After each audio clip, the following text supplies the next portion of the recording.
retrospect, it should have been obvious from the start that there was something going on. It was my first time renting an apartment, but even I thought that the landlord was eager for me to move in as soon as possible. The rent was ridiculously low for the area. The apartment itself was in pristine condition, and the whole process from touring the apartment to moving only took about a week. Nothing like that comes without a catch. Apartment 311 was a pleasant place to live at first. It had 2 bedrooms and 1 bathroom, and since I lived alone, that meant I got to convert 1 bedroom into my own office space. It came with a handful of paintings already, so it didn't even have the off-putting liminal feeling that some empty apartments have. The only immediate downside I could tell from the start was that there was a slight smell in the living room from time to time. It wasn't anything too noticeable, but you would occasionally get a faint whiff of some sort of musty odor. I was living in apartment 311 for a couple of weeks before I noticed anything was wrong. It started out with simple stuff, like various knickknacks being placed on the wrong shelves, snacks and small objects going missing, things like that. Once or twice I found the fridge left open. These things would only happen when I was asleep, and it made me feel like I was going crazy. There was no way anyone could be breaking into my apartment just to steal some useless crap and move around some collectibles. The door was locked whenever I went to bed, and even if someone hypothetically had the key, I always made sure to bolt the door as well. I considered getting some security cameras set up, but I balked at the price when I looked into that possibility. Though the apartment was admittedly cheap, between rent and utilities, I still couldn't afford to set up an entire security system. I tried to put it out of my mind, assuming that maybe I was just sleepwalking or getting up for a midnight snack and forgetting by the next morning. I'd never been an easy sleeper. I was often prone to night terrors and other disturbances, which had only gotten worse now that I was in an unfamiliar environment. Of all the sleep problems I've experienced, by far the least pleasant is sleep paralysis. It used to happen fairly rarely, maybe once every 2-3 months, but after moving into the apartment, it became an almost weekly occurrence. Now, usually my sleep paralysis is fairly mild. I find myself unable to move, eyes open, and I find it difficult to breathe. Sometimes I feel like there is a presence in the room with me, but before I moved, I had never experienced any form of hallucinations, visual or otherwise. I'd never seen a ghost, monster, hag, or any other sort of entity while I was paralyzed. It was only ever a sense of dread and total paralysis of the body. That changed about the same time I noticed the missing food and misplaced objects. As usual, it felt like I had woken up, but couldn't move a single muscle. It was hard to breathe, and I had this awful feeling like I wasn't alone.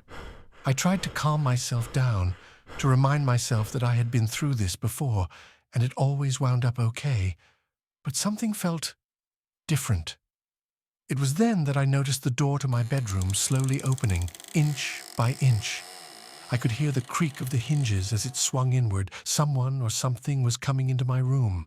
He peeked his head around first, dull eyes reflecting the faint glow of moonlight from my bedroom window. He was bald, with pale, flaky skin.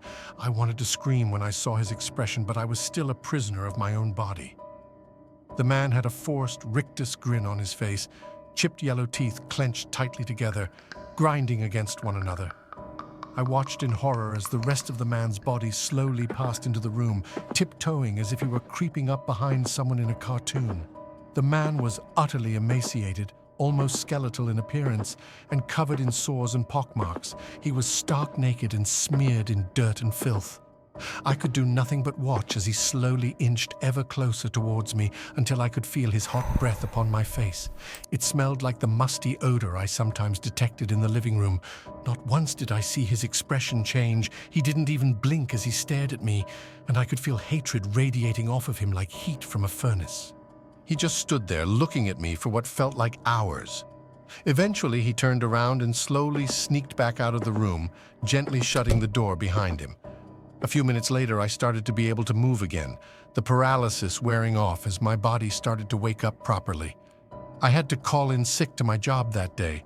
The experience was such a shock to me that there was no way in hell I'd be able to get any work done. I spent a good hour just checking every room to make sure I was entirely alone. I searched in the closet, underneath the sinks, in my office, anywhere I thought someone could be hiding. When I found nothing, I managed to convince myself it was all a hallucination, that I was safe. Things continued about the same for a while after that. Objects still went missing from time to time. The smell in the living room stayed just as musty as it ever was, and about every week or so I'd have another sleep paralysis incident.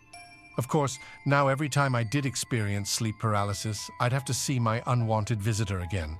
I named him Jimmy to try and reduce the terror a little bit.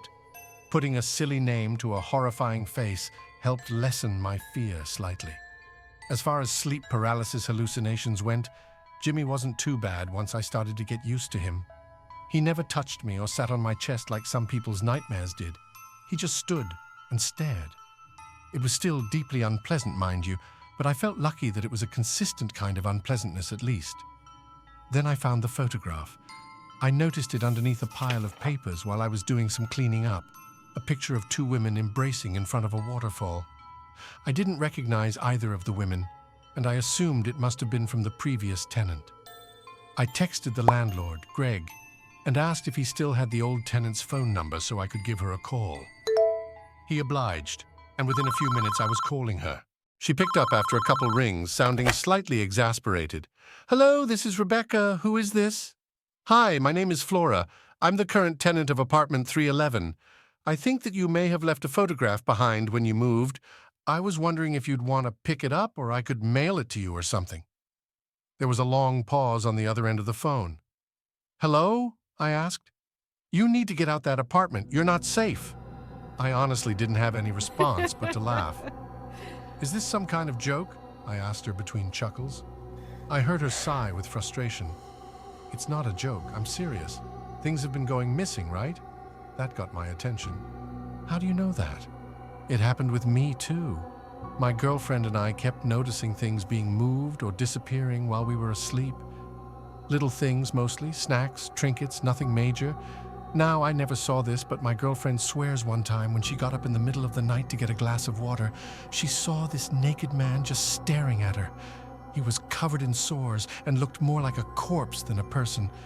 She woke me up and we called the police, of course, but they didn't find anything. I think..." Rebecca paused for a moment, choosing her words. "What? What is it?" I asked, increasingly panicked. I began to worry that Jimmy was more than just a simple hallucination. "I think 311 is haunted.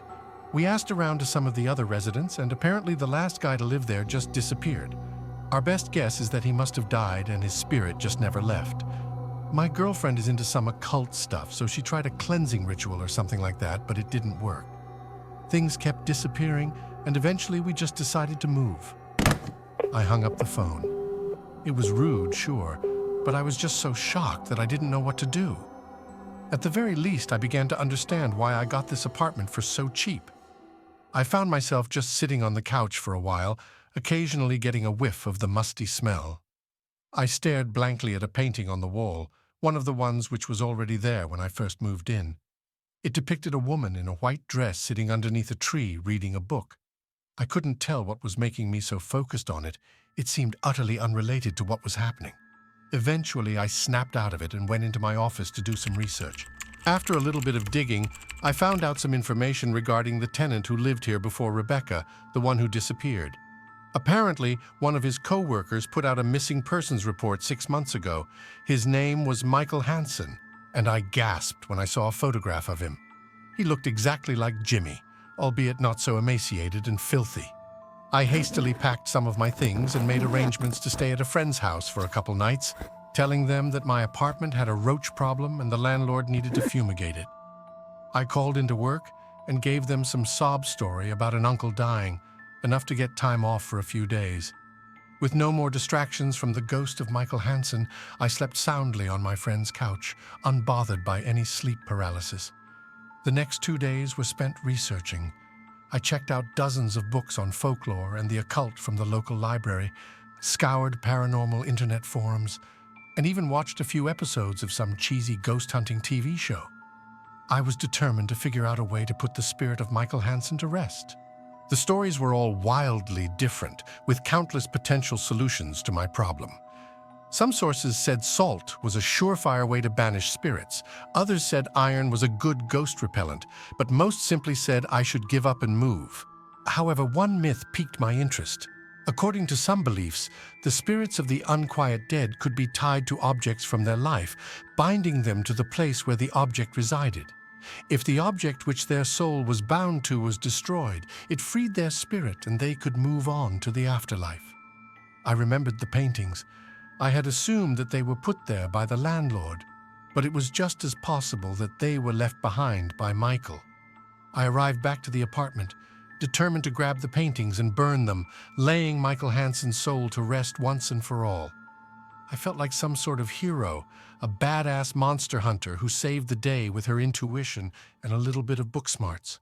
One by one, I pulled the paintings off the walls, putting them in a cardboard box. I made a mental note to buy some lighter fluid on the way to the empty lot where I planned to burn them. I approached the final painting, the one which showed a woman in a white dress beneath a tree. I pulled it off the wall and recoiled as the musty smell increased in intensity. Staring in confusion, I saw a small rectangular hole where the painting used to be, about 4 feet off the ground and 2 feet by 2 feet in length and width. I shuddered in fear, remembering that Michael's body was never found. Perhaps he was murdered, his corpse hidden in the walls by some unknown assailant. I nervously flicked on my flashlight, peered within the hole, and screamed.